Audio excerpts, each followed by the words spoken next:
하나님께 죄를 지으리까? 라는 제목으로 하나님 말씀 전하겠습니다. 어느 교회에 목사님이 한 집사님에게 이제는 좀 새벽 기도에 나와서 기도하시기를 이렇게 권했어요. 집사님, 이제 새벽 기도에 나와서 기도하십시오. 새벽 기도에 나와서 기도하시면 하나님이 기도응답 이루어주십니다. 그러면서 이렇게 비유의 말로 했어요. 집사님, 옛말에도 있잖아요. 일찍 일어나는 새가 벌레를 잡는 법이라고. 그랬더니 성도가 이렇게 대답합니다. 하지만 목사님, 일찍 일어나는 벌레가 부지런 떨다가 먼저 잡혀먹는 수도 있잖아요. 그랬더니 옆에 있던 여 권사님이 이렇게 또 목사님을 거들었어요. 집사님, 그 벌레는요 틀림없이 외박하고 새벽에 들어가는 벌레고.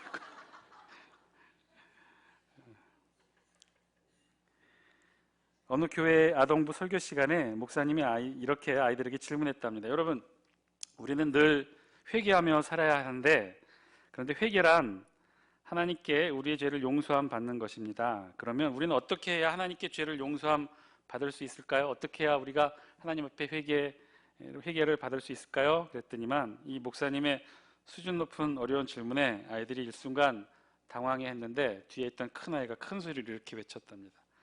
하나님께 죄를 용서함 받기 위해서는 먼저 죄를 지어야 합니다. 그렇죠? 논리대로라면 그렇죠. 여러분, 죄라는 게 무엇일까요? 무엇을 죄라고 하죠?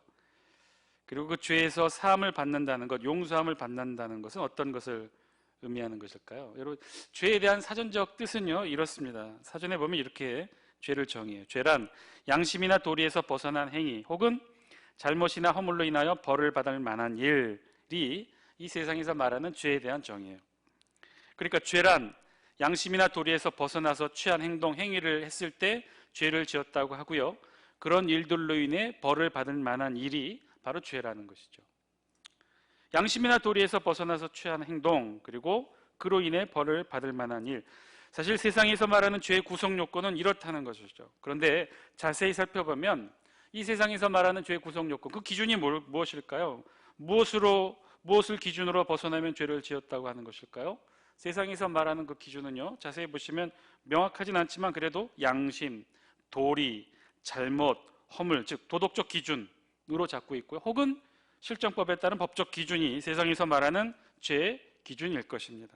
그러니까 이런 기준에서 넘어서면, 벗어나면 죄를 지었다고 하고 또 당사자도 죄의식을 느끼게 되는 것이죠. 예를 들면 길거리를 가다가 휴지나 쓰레기를 버린다거나 또는 쓰레기 봉투를 남의 집 대문 앞에 투기한다거나 차를 타고 가면서 음료수나 캔이나 쓰레기를 창밖으로 던진다거나 이런 도덕적 비양심적 행위를 하면 죄를 짓는 것이고 죄의식을 느끼게 된다는 것이죠. 혹은 좀 더 나아가서 법적 위반 행위를 한 경우 범죄에 해당하는 그런 일들, 장부를 속여 탈세를 한다거나 돈이나 물건을 훔친다거나 누군가를 상해해서 범죄를 저지른다거나 다 법적 기준을 넘어서는 이런 죄들이죠. 굳이 이렇게 나누고 설명하고 할 필요 없이 사실 우리가 아는 죄를 사실은 다양한 방법이 있죠. 거짓말하고 또 속이고 모함하고 비난하고 이런 것들 다 죄에 속하죠. 그렇다면 이렇게 짓는 죄들은요, 우리가 어떻게 해결하고 살아갈까요? 알게 모르게 짓는 이 수많은 죄들, 우리는 어떻게 해결하면서 살고 있습니까? 물론 법적인 죄, 구체적이고 입증 가능한 그런 죄, 그래서 처벌의 대상이 되는 죄들은요, 죄값을 치러야 되죠. 치르면 됩니다. 손해만큼 배상하거나 혹은 법적 처벌만큼 금고형을 또 살고 나오거나 하는 것이 보통의 법적 죄에 대한 결과입니다. 누군가에게 상해를 입히거나 손해를 입히거나 하면 배상하거나 감옥에 가면 되죠. 그런데요, 이것이 죄에 대한 해결이 되는 것일까요? 아니요, 이것은요, 우리가 그 죄에 대한 죄에 맞는 죄값을 치르는 것이죠. 진짜 죄에 대한 해결은 그 다음에 있어요. 배상하고 그 다음에 죄값을 치르고 그 다음에 어떻게 해요? 피해자에게 찾아가서 사과하고 용서를 구하는 일. 감옥에 갔다 와서 사과하고 용서를 구하는 일. 잘못에 대한 죄값과 배상을 하고 그리고 찾아와서 그 대상의 용서를 구하는 것이 진정한 죄에 대한 해결일 것입니다. 그런데 이런 경우는요, 법적인 경우, 특히나 가해자나 피해자가 명확히 드러난 경우에는 가능하나 그렇지 않은 경우도 있어요. 죄를 지었는데요, 명확한 피해 대상자가 없는 경우가 있어요. 아무데나 쓰레기를 버리고 길에서 고속도로 달리고 있는데 차량 밖으로 막 쓰레기를 버리고 신호를 무시하고 횡단보도를 무단으로 횡단하거나 교통을 방해하거나 구체적인 피해자가 없는 이 일반적인 도덕적 양심을 어기는 죄를 지은 경우 우리는 어디서 회개를 하고 용서를 구하게 될까요? 한 걸음 더 나아가서 우리는 그리스도인이고요.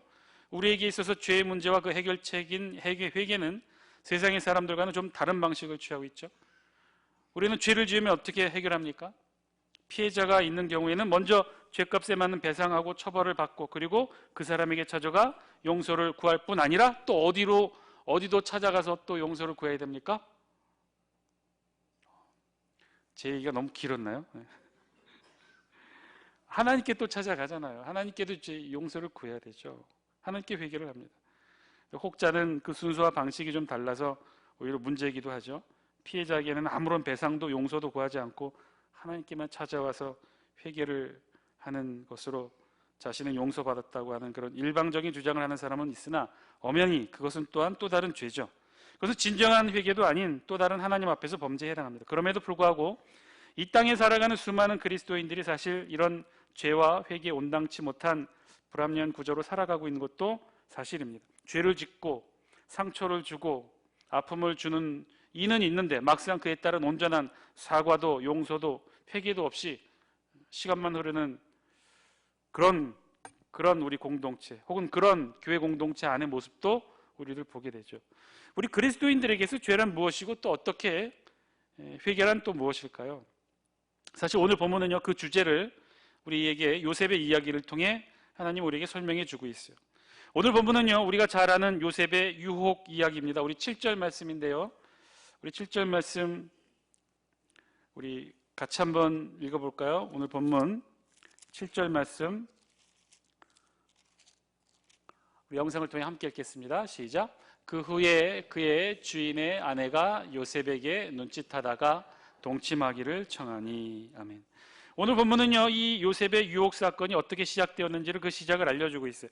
그 시작은 그 후에라는 단어로부터 시작을 하는데 이 그 후에는 어떤 후에를 말하는 거예요? 바로 이 앞절 6절의 말씀에 이어지는 사건이라는 거죠. 6절에 보면 이렇게 기록이 되어 있어요. 주인이 그의 소유를 다 요셉의 손에 위탁하고 자기가 먹는 음식 외에는 간섭하지 아니하였더라. 요셉은 용모가 빼어나고 아름다웠더라. 그 후에라는 말로 이제 7절부터 이어져서 이 오늘 본문 사건이 시작되는데요. 오늘 이 성경의 문구는요 우리에게 그래서 두 가지 사실을 알려줘요. 첫째는 요셉의 용모가 빼어나고 아름다웠기에 그래서 보디발의 아내가 요셉을 유혹하게 되었다는 원인에 대한 이야기뿐만 아니라 두 번째 사실은 이 사실이 더 중요한데 그것은 그 앞부분 주인 보디발이 요셉을 신임하게 되었고 그래서 자신의 소유를 다 요셉 손에 맡기게 된 바로 그 직후해라는 사실을 오늘 본문은 알려주는 것이죠. 그래서 그 직후해 사실은 이 유혹 사건의 복선으로서의 의미보다는 이 두 번째 의미가 오늘 이 6절에 있는 말씀이 우리에게 알려주고 있는 7절에 있는 말씀이 우리에게 알려주고 있는 중요한 사실이죠. 사실은 요셉은요 노예로 애굽에 팔려와서 그럼에도 불구하고 하나님이 함께 하셔서 그의 범사를 형통하게 하나님 축복해 주셨죠. 그와 관계된 모든 일들이 잘 풀려가게 되었고요. 하나님께서는 그런 요셉에게 형통함의 축복을 주십니다. 그런데요 바로 그런 직후에 오늘 요셉의 이 유혹 사건이 일어나게 되었다는 거예요. 하나님의 축복을 받은 바로 그 뒤에 따라오는 사단의 시험. 사실은 오늘 성경은요 이 사실을 더 강조해서 우리에게 알려주고 있는 건지도 모르겠어요. 아무튼 요셉은 그랬다는 거예요. 요셉의 유혹 사건은 그래서 그렇게 시작했다는 거예요. 하나님의 축복을 받고 모든 주인으로부터 전적인 신임을 받아서 애굽의 노예로 팔려왔지만 노예 신분이 아닌 이 애굽의 보디발의 그 신하대장의 집에 가정 총무로서 하나님의 축복을 받았다. 그런데 그 직후에 요셉은 이 유혹 사건에 휘말리게 되었다는 거예요. 보디발의 아내가 요셉을 유혹했어요.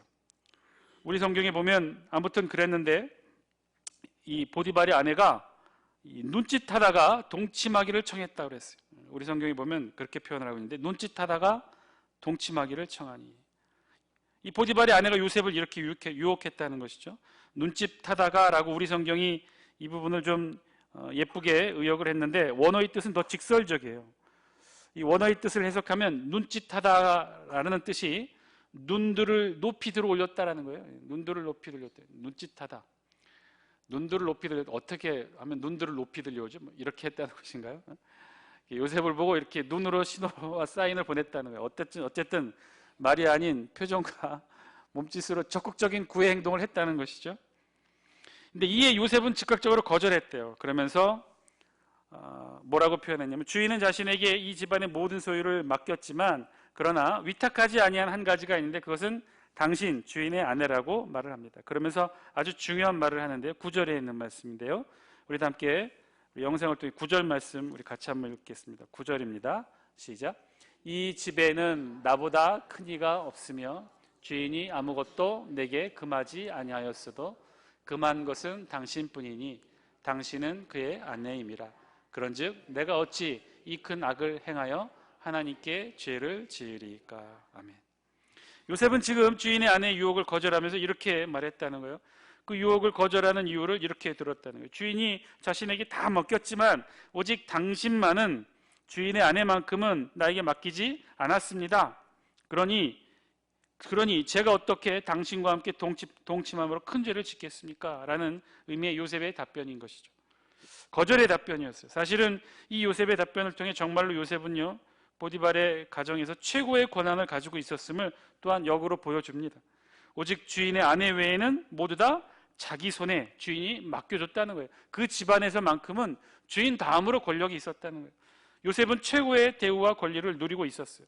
그러면서도 그러한 권한과 능력을 위임받았지만 그럼에도 불구하고 요셉이 절대로 넘어서는 안 되는 선이 무엇인지도 요셉 자신이 알았어요. 어쨌든 요셉은요, 첫 번째 보디발의 아내의 유혹을 이렇게 거절합니다. 잘했죠. 그런데 그러자 10절에 보니 여인은 포기하지 아니하고 날마다 요셉에게 다가와 유혹했다라고 성경이 기록해요. 그러다가 11절부터는요, 이 사건이 새로운 국면으로 접어들게 되는데 11절에 보면 그러할 때, 우리 11절 말씀도 우리 같이 한번 읽어볼까요? 영상을 통해 11절 말씀 같이 한번 읽습니다. 시작. 그러할 때 요셉이 그의 일을 하러 그 집에 들어갔더니 그 집 사람들은 하나도 거기에 없었더라. 아멘. 그러할 때 요셉과 보디발의 아내가 이러한 긴장관계를 유지하고 있을 때, 보디발의 아내가 요셉에게 눈짓으로 구애를 하고 요셉은 계속해서 거절하고, 그러한 긴장관계를 유지하고 있을 바로 그러할 때에 요셉과 보디발의 아내가 이런 긴장관계를 유지하고 있을 때 요셉이 일을 하기 위해 아마도 주인의 거처에 들어가게 되었던 모양이에요. 우연인지는 몰라도, 계획이었는지는 몰라도 이 집안에는, 이 거처에는요, 다른 이가 아무도 없었던 모양입니다. 그리고 나서 12절 말씀, 우리 12절 말씀 함께 읽겠습니다. 시작. 그 여인이 그의 옷을 잡고 이르되 나와 동침하자. 그러나 요셉이 자기 옷을 그 여인의 손에 버려두고 밖으로 나가매. 아멘. 집안에는 아무도 없었고요. 이미 보디발의 아내는 수차례 소위 요셉을 향해 눈짓을 하고 있었고, 그런 상황에서 요셉은 보디발의 아내의 적극적인 유혹에 그만 옷을 벗어두고 그 자리를 나왔다고 우리 성경이 기록합니다. 조금은 좀 이해하기 어려운 상황이기도 한데, 왜냐하면 사실 이 요셉의 행동이, 즉 요셉이 이 자리를 벗어날 때 옷을 벗어두고 나왔던 이 행동이 사실은 더 큰 오해와 불신으로 나중에 요셉이 누명을 쓰게 되는 직접적인 이유가 되기 때문이죠. 굳이 요셉이 옷까지 벗어두고 나와야 했을까? 자칫 오해를 살 만한 일이었을 텐데, 그냥 남자인데 뭐 이렇게 손으로 이렇게 쳐내거나 뭐 강하게 옷을 잡고 뿌리치거나 하면 되지 않았을까? 한편으로 사실 또 요셉의 입장에서는요, 이런 주인의 아내의 유혹이 그렇게 쉽게 떨쳐버리기는 쉽지는 않았을 거란 생각도 듭니다. 사실 요셉이 처한 상황이 지금 어떤 상황인가요? 형들에게, 가족들에게 버림받았고 애굽의 노예로 팔려왔고 아무도 자기와 함께 있는 가족이 없는 상황에서 이제 조금 여유롭게 인정받고 일을 하고 있는 이때 그 대상도 다름 아닌 주인의 아내의 이러한 유혹의 요구를 사실 요셉이 그렇게 쉽게 떨쳐내기는 어려웠겠죠. 그런데 그럼에도 불구하고 요셉은 그 자리에서 나오게 됩니다. 유혹을 떨쳐냈어요. 그 내용을 오늘 우리 성경 12절은 자세하게 기록하고 있는데요, 그 방식이 어떻게 보면 참 급박하면서도 격렬했음을 알려주게 되기도 해요. 보디발의 아내가 요셉의 옷을 잡았고 요셉은 그 잡힌 옷을 뿌리치지 못하고 벗어두고 그 자리를 나와버렸다는 거예요. 한편으로는 말씀드린 대로 왜 꼭 그래야만 했을까? 왜 꼭 그렇게 오해를 살 만한 행동을 해야만 했을까? 그 정도로 급박했을까? 사실 우리 성경에 보면요, 이 여인이 보디발의 아내가 요셉의 옷을 잡았다라고만 번역이 되어 있는데요. 그래서 이 단어의 뜻을, 원어의 뜻은요, 조금 다른 의미가 있다고 해요. 원어의 직역은요, 그러자 그녀가 잡았다라는 뜻이고, 여기서 잡았다고 하는 해석이 중요한데요. 이는 어떤 손으로 구체적인 물체를 잡았다는 구체적인 뜻을 뜻할 때 이 단어를 썼던 게 아니라 주로 어떤 때 이 잡았다라는 뜻을 썼냐면요, 추상적인 뜻에 사용되었다는 거예요. 예를 들면 어떤 것을 소중하게 원하고 노력했는데 그것을 이루었다, 성취했다라고 했을 때 이 단어를 쓴다는 거예요. 어떤 꿈을 이루다, 심지어 전쟁에서 포로를 사로잡다 할 때 이 잡다라는 이 단어를 썼다는 거예요. 그러니까 조금 더 우리가 알고 있는 그저 손으로 옷을 잡았다, 움켜쥐었다는 뜻이 아니라 아주 좀 더 강하고 적극적인 소유 의사를 분명히 나타내면서 좀 더 적극적이고 강한 방법으로 잡았다는 뜻이죠. 따라서 이는 잡다라는 뜻이 그저 손에 옷을 쥔 정도가 아니었다는 거예요. 아주 강하게 이 보디발의 아내는 이번 기회를 절대로 놓치지 않겠다는 어떤 강력한 의지로 요셉을 잡았다는 거예요. 그러니까 그저 요셉이 손으로 툭 쳐서 떼어날 만큼의 손으로 이렇게 부끄럽게 잡았다는 게 아니었다는 것이죠. 여인은 이제 내 소유로 만들 거야 하면서 요셉을요, 마치 우리 성경이 그렇게는 기록되어 있지 않지만 조금 더 의역을 해보면요, 상상력을 발휘하면 그랬을 것 같아요. 그냥 부끄럽게 손 내밀어서 요셉의 겉옷을 잡은 정도가 아니라 그냥 뒤에서 와락 끌어안았던지 혹은 앞에서 꼭 요셉을 끌어안았던지 그런 의미로서 꼭 요셉을 잡았다는 거예요. 그러니까 요셉은 정말 어쩔 수가 없었어요. 이 상황을 빠져나오기 위해서는요, 그 잡혔던 옷을 벗어놓지 않고는 도저히 빠져나올 수 없었던 상황이었던 거죠.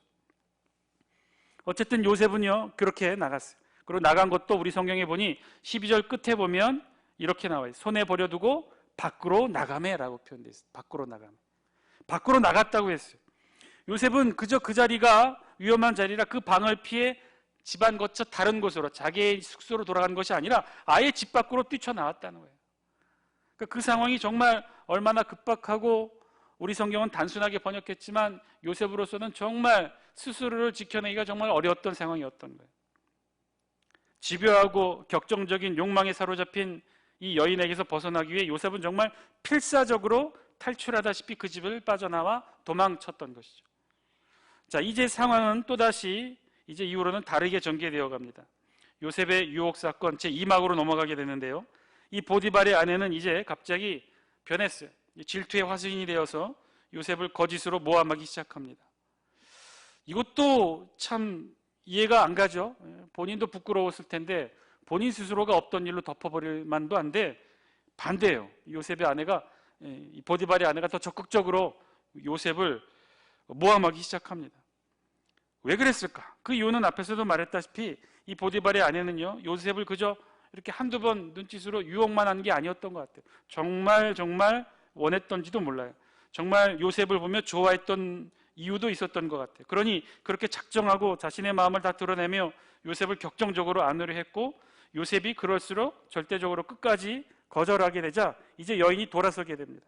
반대로 요셉을 미워하게 되고 이제는 요셉을 모함하기에 이른 거예요. 어떻게 모함했느냐? 14절 15절 말씀, 우리 영상을 통해 같이 한번 읽습니다. 시작. 그 여인의 집 사람들을 불러서 그들에게 이르되, 보라, 주인이 히브리 사람을 우리에게 데려다가 우리를 희롱하게 하는도다. 그가 나와 동침하고자 내게로 들어오므로 내게 크게 소리 질렀더니, 15절입니다. 그가 나의 소리 질러 부름을 듣고 그의 옷을 내게 버려두고 도망하여 나갔느니라 하고.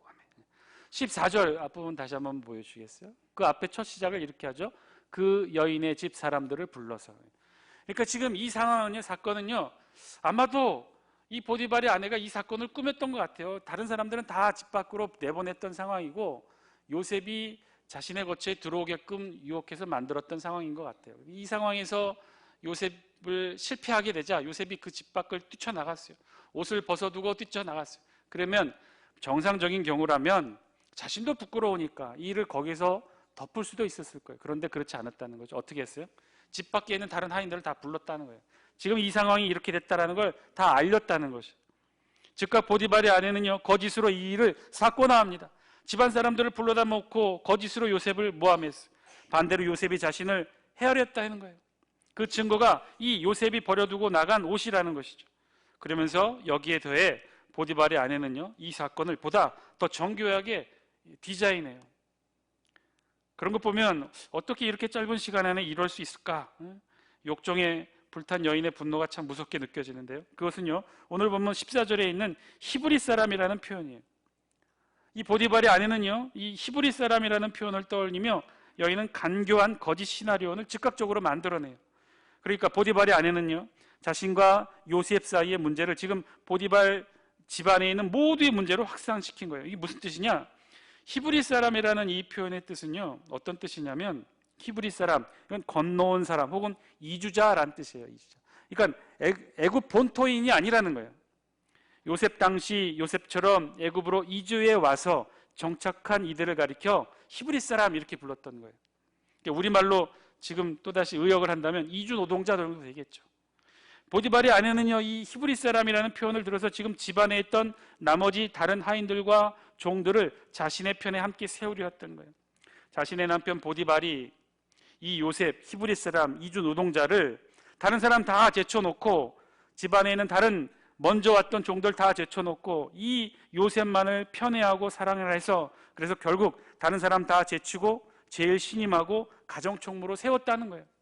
이 사실이 다른 종들에게도 사실은 내심 못마땅하게 여겨졌던 부분이고 요셉에 대해 불만을 가졌던 부분인데 이 보디발의 아내가 이것을 정교하게 끄집어내서 이 상황을 자신에게 유리한 상황으로 만들었다는 것이죠.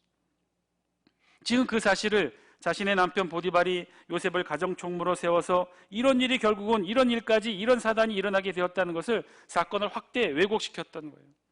그러면서 자연스럽게 그러한 점에서 동일하게 주인으로부터 소외를 당하고 있던 다른 하인들을 여인은 이 은연중에 자신의 편으로 만들어 세웁니다. 그리고 의도적으로 이런 표현을 썼던 거예요. 우리 다 함께 17절 18절 말씀 같이 한번 읽습니다. 시작.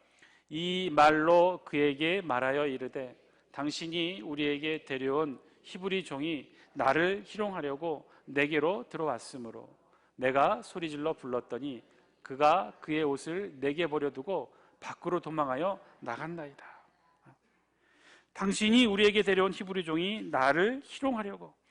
이 이야기는요 지금 보디발의 아내가 보디발에게 했던 이야기예요. 아마 보디발의 아내는요 이 사건을 집안 하인들뿐만 아니라 보디발 주인이 오기까지 기다렸던 것 같아요. 이 모든 상황을 기다려놓고 아마도 문간에서부터 기다렸겠죠. 보디발 주인이 들어오자마자 문간에서부터 냅다 보디발에게 옷을 던져 보이면서 이렇게 쏘아붙였어요.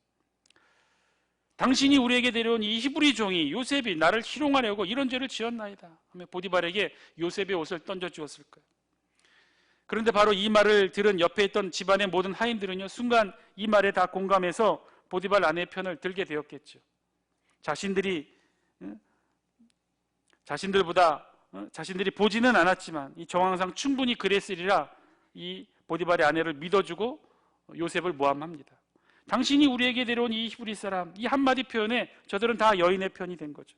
그리고 요셉이 벗어버린 요셉의 옷, 요셉에게는 순결의 상징이었겠지만 이 순간만큼은 음란의 증거가 되어서 결국 요셉은 이 모함으로 다시 옥에 갇히는 괴로움을 겪게 됩니다.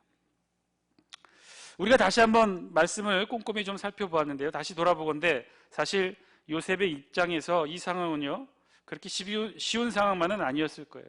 아까도 말씀드렸다시피 가족에게 지금 버림받았고 혼자이고 외롭고 그리고 그 대상이 다른 사람도 아닌 주인의 아내이고 막말로 이 유혹을 거절하기보다는 받아들이는 것이 요셉에게는 100배 1000배 더 나은 삶을 보장받을 기회이기도 했을 것이에요.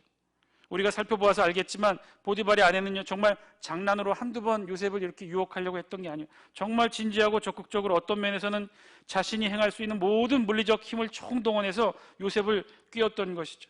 남편 앞에서 하인들과 아랫사람들 앞에서 그렇게 어쩌면 자신에게도 부끄러운 흠이 될 일을 감수하면서까지도 사실은 반대로 요셉에 대한 욕구가 있었던 거예요. 근데 요셉은 그런 거 다 뿌리친 거예요. 그 유혹을 다 이겨냈어요. 과연 그런 유혹을 이겨낼 요셉의 자신감은 어디서 오는 것일까요?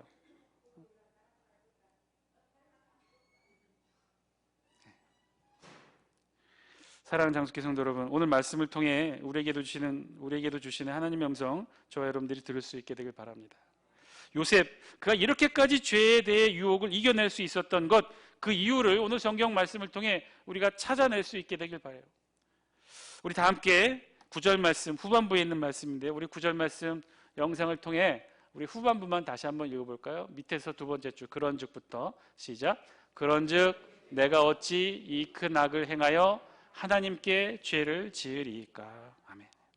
요셉이 정말 이런 상황, 우리가 말씀으로는 그냥 성경 번역으로는 좀 이렇게 간단하게 되어 있지만 우리가 꼼꼼히 한번 살펴보면요, 요셉 정말 그 상황 뿌리치기는 쉽지 않았어요. 정말 목숨을 걸고 뿌리치고 나온 거예요.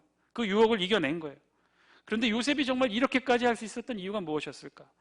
요셉이 이렇게까지 죄에 대해서 성결하게 자신을 지켜낼 수 있었던 이유는 무엇이었을까? 오늘 우리 성경은요, 9절 말씀 후반부를 통해 이렇게 증거해요. 그런즉 내가 어찌 이 큰 악을 행하여 하나님께 죄를 지으리이까. 요셉에게 이렇게 유혹을 이기고 이렇게까지 죄에 맞서서 싸울 용기와 힘이 있었던 단 하나의 이유는요, 그것은요, 요셉이 죄를 짓는 대상이 결국 누구인가를 알았기 때문에 그래요. 요셉이 죄를 짓는 대상은요, 요셉 보디발의 아내와 함께 그 유혹에 실패하여 자기가 죄를 짓게 될 때 누구에게만 죄를 짓는 것인 줄 알고 세상 사람들은 알고 있어요. 보디발에게만 죄를 짓는다고 알고 있지만 요셉은 그렇지 않았어요. 보디발에게 죄를 지을 뿐만 아니라 요셉은 더 큰 대상 앞에 죄를 짓고 있는 자신을 깨달아 알았던 거예요. 그 대상이 누구예요? 하나님이었던 하나님. 요셉이 보디발의 아내 유혹에 굴하지 않고 이겨낸 이유, 그것은요, 자신의 주인 보디발에게 죄를 짓기 때문이 아니라 자신의 주인에게 충성하는 마음으로 죄를 짓지 않기 위해서뿐만이 아니라 요셉이 결국 자신의 모든 것을 걸고 유혹을 뿌리친 그 이유는요, 하나님께 죄를 짓는 것이기 때문에, 그렇게 하는 것이 하나님께 죄를 짓는 것이기 때문에 요셉은 죄를 지을 수가 없었던 거예요. 이 큰 악을 행하여 하나님께 죄를 지으리까? 요셉은 달랐어요. 최소한 요셉의 죄의 기준은 달랐다는 거예요. 요셉에게 죄는요, 세상에서 말하는 것처럼 양심을 어기고 도덕을 어기고 실정법을 어기는 것이 죄가 아니었어요. 요셉에게 죄는 바로 하나님 앞에서 바로 서지 못하는 것, 하나님 앞에 부끄러운 것, 하나님 앞에 올바로 서지 못하는 것, 하마르티아, 하나님 앞에서 벗어나는 그 어떠한 삶도 요셉에겐 다 죄로 여겼던 거예요. 그러니까 목숨을 걸고 자신의 모든 것 다 내어 던지면서까지 자신을 지키려 했던 거예요. 왜요? 그것이 보디발에게 죄를 짓는 것이 아니라 뿐만 아니라 하나님 앞에서 죄를 짓는 것이기 때문에.